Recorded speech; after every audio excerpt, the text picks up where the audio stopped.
이제 오늘 성경 본문의 말씀을 보면은 예수님이 십자가에 달리신 후에 고향으로 내려가는 두 제자를 보게 됩니다. 정확하게 그들이 누구인지 말씀해 주진 않지만 성서학자들은 누가와 또 한 사람의 제자였으리라 그렇게 얘기를 합니다. 그들은 예루살렘에서 20오리 10여 킬로나 떨어진 엠마오로 내려가고 있었습니다. 며칠 전만 해도 자신감과 은혜가 충만했던 제자들이었습니다. 그러나 이제는 시류와 좌절에 빠져 고향으로 내려가고 있었습니다.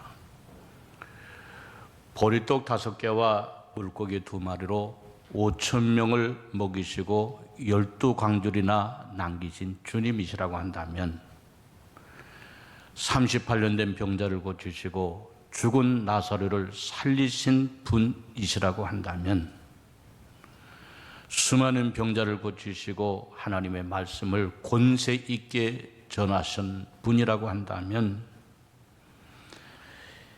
이스라엘을 회복시켜 주실 분으로 조금도 의심하지 아니했는데 그렇게 맥없이 십자가에 달려 돌아가실 수 있겠는가?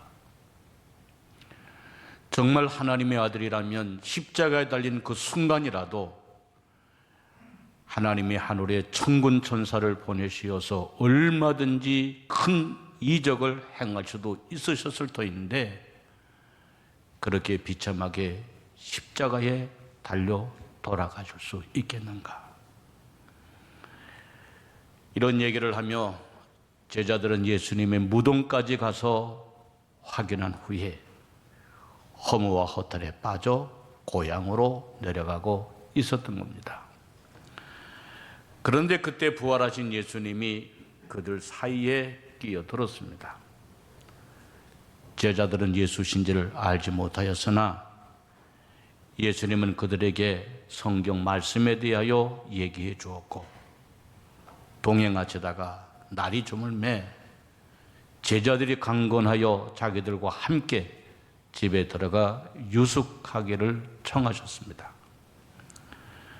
이때 예수님은 두 제자에게 떡을 떼시며 축사하시고 나누어 주셨어요. 그러자 두 제자의 눈이 밝아져 예수신지를 알게 되었으나 예수님은 이미 자리를 떠나셨습니다. 이때 제자들이 말하기를 32절에 그들이 서로 말하되 길에서 우리에게 말씀하시고 우리에게 성경을 풀어주실 때에 우리 속에서 마음이 뜨겁지 아니하더냐라고 얘기를 했어요. 여러분, 제자들은 부활하신 예수를 만난 것입니다. 여러분, 부활하신 예수를 만나는 것이 성도들에게는 중요합니다. 왜 부활하신 예수를 만나는 것이 중요하냐? 그것은 믿음의 출발은 부활하신 예수를 만난 데서부터 시작이 되기 때문입니다. 요한복음에 보면 제자들이 모여 있을 때 예수님이 찾아오셨어요. 그런데 그 가운데 도마가 없었습니다. 다른 제자들이 도마에게 우리가 주를 보았다 말을 할 때에 도마가 얘기하기를 내가 그 손의 못자국을 보며 내 손가락으로 그 손바닥에 못자국을 넣어보며 내 손으로 그 옆구리에 넣어보지 않고는 믿지 아니하겠노라 라고 얘기를 했어요. 8해가 지나서 제자들이 다 집안에 있고 그때 도마도 함께 있게 되었을 때 예수께서 다시 찾아오셨습니다. 그리고 너희에게 평강이 있을지어다 라고 말씀하시면서 도마에게 이르시기를 내 손가락을 내밀어 내 손을 보고 내 손을 내밀어 내 옆구리에 넣어보라. 그리하여 믿음 없는 자가 되지 말고 믿는 자가 되라 라고 얘기하셨어요. 그러면서 예수님께서 말씀하시기를 요한복음 20장 29절에 너는 나를 본고로 믿느냐? 보지 못하고 믿는 자들은 복되도다 라고 말씀하셨어요. 여러분, 누가 복된가? 보고 믿는 자들도 복되지만 보지 못하고 믿는 자들도 더 복되다 라고 하시는 거예요.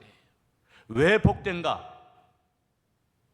부활하신 예수 그리스도를 만날 때에 마음의 위로를, 평화를 얻을 수 있기 때문이라는 거예요.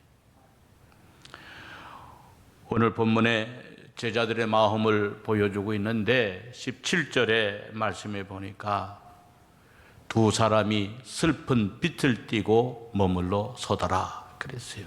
여러분, 왜 얼굴이 슬픈 빛을 띠었습니까? 왜 얼굴에 슬픈 얼굴을 하고 있습니까? 실제로 제자들은 예수님이 돌아가심으로 지금까지 그들이 붙잡고 있던 것들이 다 놓아지게 되었기 때문이다 그 말이에요. 인생의 희망이 사라지고 목적이 사라지고 시리와 낙심 가운데 빠져 있기 때문이었다 그 말이에요. 제자들은 예수님이 예루살렘에서 어떤 일이 이루어지게 되어질 때에 자기들은 예수님을 통하여 세상적인 목적이, 세상적인 이기적인 생각이 성취가 되고 이루어질 줄로 믿었지만은 예수님은 십자가에 못 박혀 죽으심으로 그들의 목적과 그들의 희망이 상실되었기 때문이었다는 거예요. 그러나 부활하신 예수님과 길을 걷고 대화를 하고 예수님이 주신 떡을 나누어 먹을 때 그들의 마음이 바뀌었어요. 본문 32절의 말씀에 보니 그들이 서로 말하되 길에서 우리에게 말씀하시고 우리에게 성경을 풀어주실 때에 우리 속에서 마음이 뜨겁지 아니하더냐 그랬어요. 여기 마음이 뜨거웠다 그랬어요. 마음의 변화가 생겼다 그랬어요. 희망이 생겼다 그랬어요. 용기가 생겼다 그랬어요. 그래서 그들은 새로운 마음을, 희망을 갖게 되었다는 거예요. 20세기에 최고의 신학자가 있습니다. 칼 발스라고 하는 신학자예요. 그런데 이 칼 발스에게 아들이 하나 있었는데 로베르토 마리아스 바르츠라고 하는 아들이 하나 있었어요. 근데 그 아들이 1941년 6월 22일 날 알프스 산을 등반을 갔다가 그만 추락사를 했어요. 이때 그 아들의 나이가 20살이에요. 처참하게 부서진 아들의 유해를 매장하고 돌아온 아버지 칼 바르스의 마음이 어떻겠어요? 매우 참담했습니다. 장례식을 치르고 난 다음에 다음 주일날 칼 바르스는 교회에서 주일 설교를 하게 되었어요. 그때 칼 바르스가 무슨 설교를 했는가? 그가 택한 본문은 아들이 라틴어로 적어놓고 묵상하곤 했던 고린도전서 13장 12절의 말씀을 본문으로 택하여 설교를 했어요. 우리가 지금은 거울로 보는 것 같이 희미하나 그때는 얼굴과 얼굴을 대하여 볼 것이요 지금은 내가 부분적으로 하나 그때는 주께서 나를 아신 것 같이 내가 온전히 알리라. 이 말씀을 가지고 설교를 했어요. 칼 바르스는 그 아픈 마음을, 참담하게 무너진 마음을 추스리면서 회중들에게 설교를 시작했어요. 여러분, 삶이라고 하는 것은 이곳과 저곳의 사이, 그리고 지금과 그때가 교차하는 접경에 있는 것이고 결국 그 둘은 분리되어 있는 것이 아니라 하나입니다. 그러니까 죽음과 삶은 분리되어 있고 단절되어 있는 것 같지만 그리스도 안에서 삶과 죽음은 그때나 지금이나 거리가 없다는 거예요. 결국 아들 마티아스는 여전히 그리스도 안에 있다고 설교를 했어요. 그래서 살아도 주를 위하여 살고 죽어도 주 안에서 산다고 설교를 했어요. 바르스는 인간적으로 말할 수 없는 슬픔 가운데 있었지만은 아들의 죽음을 통하여 오히려 아들의 삶이 완성이 될 것이라고 하는 감동적인 설교를 하게 되었어요. 여러분, 예수님이 가져다 주는 가장 위대한 것이 무엇인가? 그것은 어떤 슬픔도, 어떤 걱정도, 어떤 두려움도, 어떤 절망도 다 이겨낼 수 있다고 하는 것입니다. 사랑하는 성도 여러분, 오늘 여러분들의 삶이 두렵고 근심되고 걱정이 되십니까? 주 안에서 이겨내시기를 바랍니다. 결국 우리는 살아도 주를 위하여 사는 것이요 죽어도 주를 위하여 살고 있기 때문이다 그 말입니다. 삶과 죽음이 저쪽과 이쪽, 지금과 나중으로 구분되어지는 것처럼 보이나 결국은 그리스도 안에서, 부활의 주 안에서 하나라고 하는 것을 알고 살아야 한다는 게. 사랑하는 성도 여러분, 요사이 코로나19로 전 세계의 수많은 나라, 수많은 사람들이, 그리고 우리나라 수많은 사람들이 두렵고 불안한 가운데 있습니다. 그러나 여러분, 주 안에 있다고 하는 것을 기억하시기를 바랍니다. 그래서 우리는 부활의 주님으로 인하여서 이기고 극복하고 승리하는 여러분들 모두가 다 되어지시기를 주의 이름으로 축원합니다. 둘째는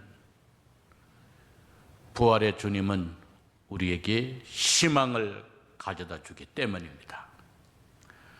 33절의 말씀에 보니까 곧 그때로 일어나 예루살렘에 돌아가 보니 그랬어요. 이것을 새 번역으로 보면 이렇게 번역했어요.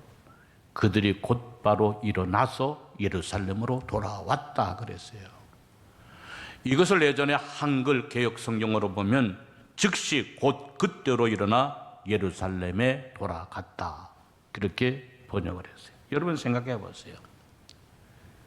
낙심과 좌절 속에 고향으로 내려가던 그들이 발걸음을 즉시 돌려서 예루살렘으로 돌아간 이유가 뭘까?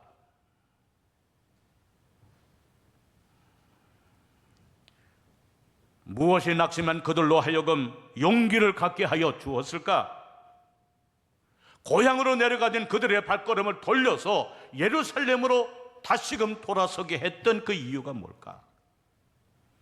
그 이유는 부활의 주님을 만났기 때문이었다는 거예요. 여러분, 희망을 갖는 것이 중요합니다. 특별히 희망은 절망의 자리에서 갖는 것이 더 중요합니다.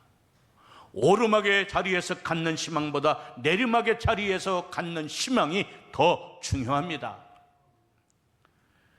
제자들은 낙심의 자리에서, 낙형의 자리에서 부활하신 예수님을 만남으로 인하여서 말씀을 듣고 동행하고 떡을 이제 나눔으로 말미암아서 희망이 생겼고 용기가 생겼고 다시금 떠나온 예루살렘으로 돌아갈 수 있게 되었다는 거예요. 여러분들이 아셔야 됩니다. 우리가 피해서 사는 것이 아니라 부활하신 주님을 만남으로 산다고 하는 것을 기억하시기를 바랍니다. 아브라함 링컨이 젊었을 때 주의회 의원에 출마를 했는데 낙선했어요. 다시 하원 의원에 출마를 했는데 또 다시 낙선했어요. 몇 번 낙선하자 링컨은 좌절과 절망에 빠지게 되었어요. 주변 사람들은 혹시 그가 자살을 하면 어떡할까? 거기까지 염려하게 되었어요. 그런데 어느 날 낙선을 한 다음 날 링컨은 이발소에 가서 머리를 깎고 깨끗하게 모욕을 하고 가장 좋은 양복을 입고 가장 좋은 그 도시의 비싼 식당에 들어왔어요. 어떻게 그렇게 할 수 있었을까? 링컨의 자서전을 보면 당시 상황을 이렇게 적어 놓고 있어요. 나는 지금 이 세상에서 가장 비참한 인생을 살고 있다. 재기할 수 없을 것 같은 심정이다. 나는 인생의 막다른 골목에 있다고 절망하던 중에 성경을 읽다가 부활하신 주님을 만났다. 그렇게 적고 있어요. 선고에 떨어져 낙심한 내가 죽었다가 다시 살아나신 예수 그리스도를 만났다는 거예요. 선고에 떨어지고 당선되는 것이 중요한 것이 아니라 죽었다가 살아나신 예수 그리스도를 만났다는 거예요. 이 일 후에 링컨은 재기에 성공했어요. 그리고 그 뒤에 일을 이렇게 적어놓고 있습니다. 나는 성경을 읽고 그 속에서 부활하신 예수님을 만났고 부활하신 예수님과 함께 있는 것을 믿고 용기를 갖게 되었다. 그래서 공화당에 입당하고 열심히 뛰어 대통령 후보 지명을 받았고 결국에는 대통령까지 당선이 되었다. 그렇게 적고 있어요. 여러분, 이것이 바로 부활의 능력입니다. 부활하신 예수를 만날 때의 절망을 딛고 일어나서 부활의 능력을 덧입고 살게 되어진다는 거예요. 사랑하는 성도 여러분, 여러분들이 예수 믿는다고 하는 것이 뭡니까? 그것은 내가 부활의 주님을 믿고 부활의 능력을 덧입고 사는 것이 예수 믿는 것입니다. 그래서 살아도 주를 위하여 살게 되고 죽어도 주를 위하여 살게 되어지는 것입니다. 사랑하는 성도 여러분, 주님의 부활을 믿으시기를 바랍니다. 그래서 주 안에서 새로운 소망을 가지고 주와 함께 일어서는 여러분들 되어지시기를 주의 이름으로 축원합니다. 셋째는 부활하신 주님을 만나면 부활의 삶을 이루어 갈 수 있다는 거예요. 여러분, 예루살렘으로 돌아간 제자들이 무엇을 했습니까? 자기들이 만난 주님을 증거했어요. 예루살렘에 있는 제자들이 무엇을 했습니까? 자기들이 만난 주님을 증거하고 나누었어요. 33절, 34절의 본문을 보니까 말하기를 주께서 과연 살아계시고 시몬에게 보이셨다 하는지라. 두 사람도 길에서 된 일과 예수께서 떡을 떼심으로 자기들에게 알려지신 것을 말하더라. 그래서 여러분, 이것이 중요한 겁니다. 예수님의 부활했다고 하는 것은 부활하였다고 하는 사실로 끝나는 것이 아니라 부활의 역사가 이어가고 부활의 역사가 증거되어지고 부활이 오늘도 이루어지고 있다고 하는 사실이 중요하다는 거예요.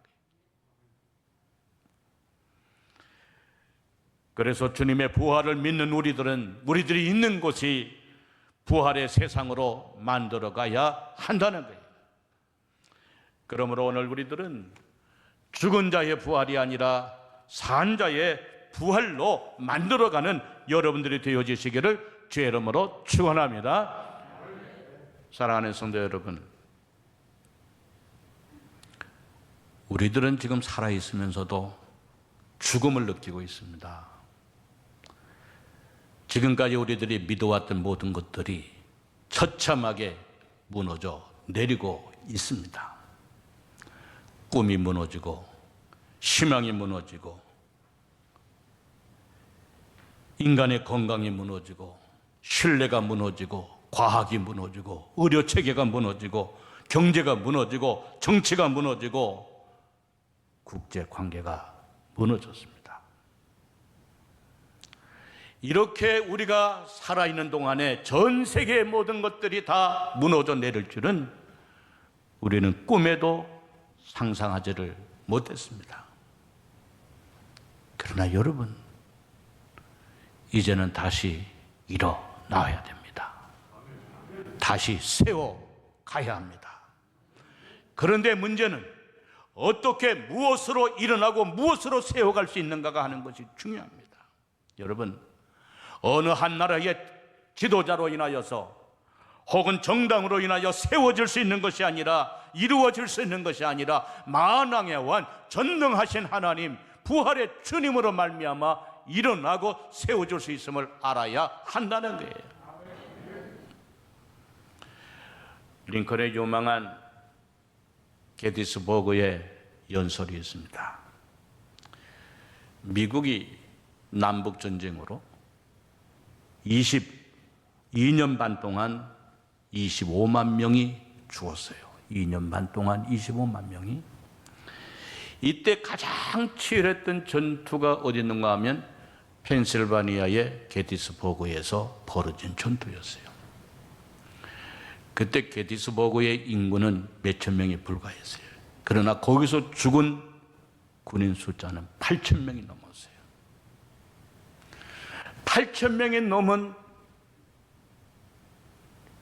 북군과 남군의 군인들이 시신을 묻을 곳이 없었어요.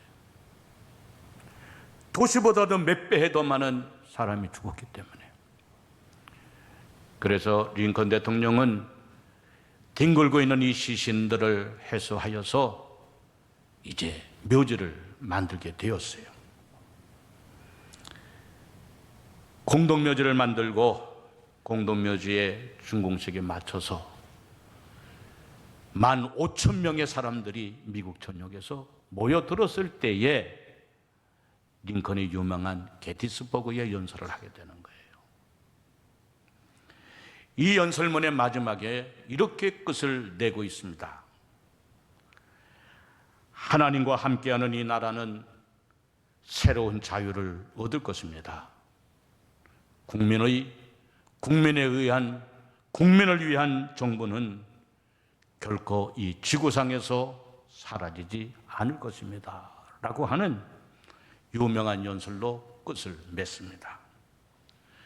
그리고 우리들은 어려서부터 이 유명한 게티스버그의 연설을 초등학교 때부터 배우고 암기해 왔습니다. 국민을 위한 정부는 영원히 지구상에서 멸망하지 않을 것입니다. 라고 외워왔어요. 그러나 우리들이 간과하고 있는 것이 있어요. 배우지 못한 것이 있어요. 가르치지 않은 것이 있어요. 그것은 뭐냐?